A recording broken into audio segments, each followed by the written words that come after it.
If you hadn't heard of QAnon before the pro-Trump insurrection, you definitely have by now. Biden's not going to do jack shit because Biden's not getting in office. The internet's fringiest fringe conspiracy, that elite liberals are running a satanic pedophile ring, has managed to make its way into the center of the national conversation. I will die for my country and my family and my friends. There ain't nothing else. You don't want none of this. I spoke with David Gilbert, who's been tracking QAnon's rise for Vice News for several years. There's a game aspect to it, and there's a lot of game theory involved in it. Q, an unknown person who claims to have top secret government security clearance, leaves cryptic posts with code words and mysterious numbers across the internet, and then says, figure it out. It's kind of like in those movies when you see someone who's trying to solve a crime have loads of different pieces of string drawn together. That's what these guys do. And they just, by doing your own research, by structuring it that way, it ingrains the information on your brain much differently than if you just told something. Everyone gets to be the hero, decoding all the new Q drops and comparing notes with their new Q friends. It kind of creates this community effect among believers. And that's why the pandemic was so key, is because people were stuck at home. They couldn't meet people.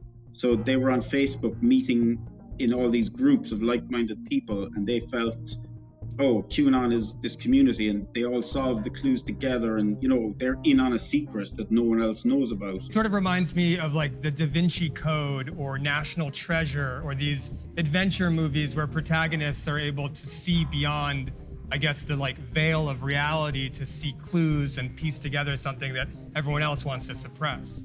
Yeah, absolutely. And that's how it has been structured by whoever is behind it, because they know that people are, people want, I guess, excitement in their lives, for want of a better word. So if they think that they're seeing beyond what everyone else is seeing, that's exciting. They're in on the secret. They know something someone else doesn't. And it's really addictive. People get absolutely addicted to this stuff, and they spend all their days looking at clues, looking at drops, trying to find links. Even when Q drops don't pan out, like in 2017 when Hillary Clinton was not arrested, like Q had said, adherents don't care.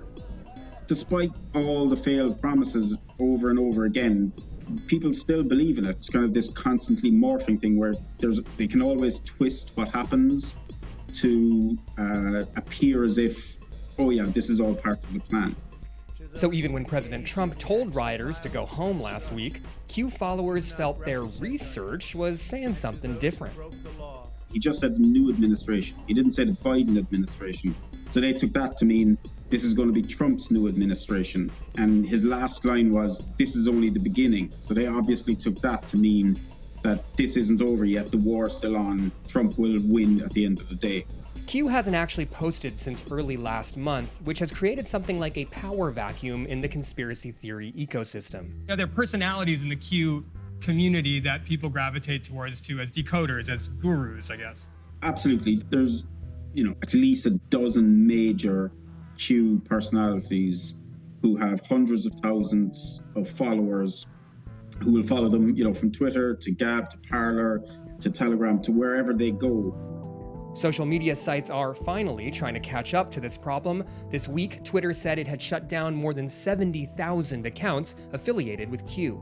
And the wider public is starting to meet the men behind the curtain. Earlier this week, Vice News reported that one of the most well-known accounts, Neon Revolt, was actually just run by a New Jersey dude who wanted to write movies and never succeeded. But I guess has succeeded in scripting American reality through complete fiction. The damage has been done effectively. And I think the tech companies have to hold up their hands. They have to say, we haven't done enough. It's kind of, closing the door after the horse has bolted, unfortunately.